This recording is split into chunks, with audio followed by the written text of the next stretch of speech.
এই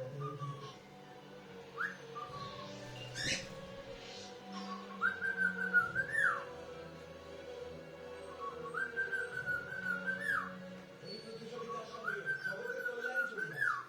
আমি অভিজ্ঞতা তোমার কল্যাণ এর সঙ্গে জড়িয়ে আছে।